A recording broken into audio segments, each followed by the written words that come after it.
Mr. Samuel Amo joins us this afternoon. Is the chair Azuri Naima branch. By the way, Azuri is the Academic Staff Union of Research Institutions. Good afternoon, and thank you for joining us. Yeah, good afternoon.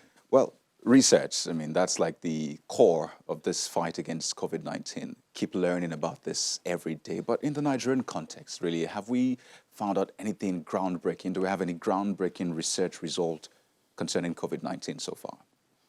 Thank you very much. Yes, I would say in a way, from the NAMA perspective, at least I can boldly say the first in this case was sequence.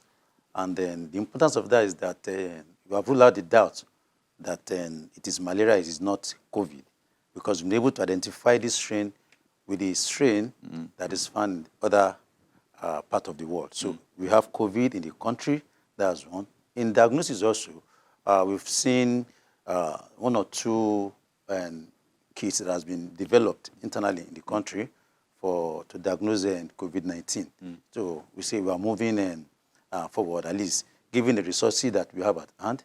We've done quite well in that area. So seeing how far we have come, where we are right now, if we can project into the future, just how long more? I know it's quite tricky to ask that question, but how long more do we have, and what do we need to prepare ourselves for? Well, just as one of my prof would tell me, it's like we're in for it at the moment. Ordinarily, maybe let's look at the next 6 months, 1 year, and then see where we're going to go with this. The caution, my personal opinion on this is that if you look at the trend, every other country that seems to relax and say we are flattening the curve seems to have a second spike. So that will be the caution we should look out for. What will we not do in case we have that scenario? But some people think that might be inevitable, really, having a second spike or a second wave as it is, especially now that we're moving into the rainy season in court. Is there any correlation, really, rainy season and then having increased infections? Is that a possibility? Yeah, there's correlation because science has shown that COVID actually temperature dependent. So one of the reasons why in this part of the world we seem to have less fatality compared to other areas where at the moment there's in a cold region. So we are going to we are trying to mimic the same condition where this virus actually thrived before now. So we will say, well, we should have to prepare. Of course, there are other factors that could be considered, but we have not been there.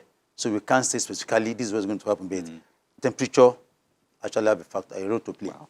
And also one major factor in understanding this fight or staying ahead is our testing.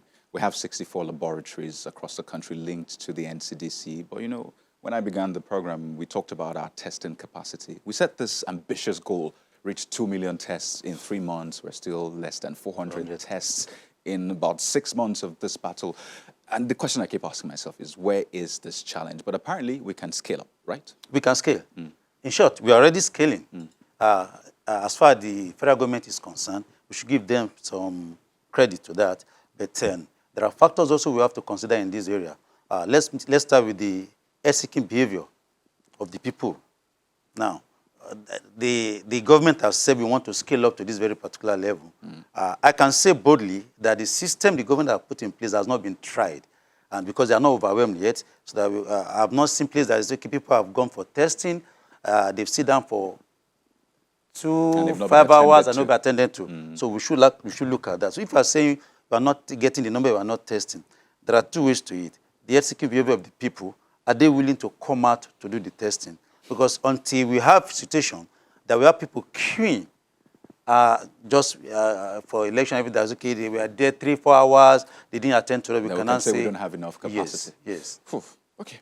Well, I'd like to thank you so much, Mr. Samuel Amo, is the chair Azuri Naima branch. Thank you so much for sharing your thoughts with us. Thank you.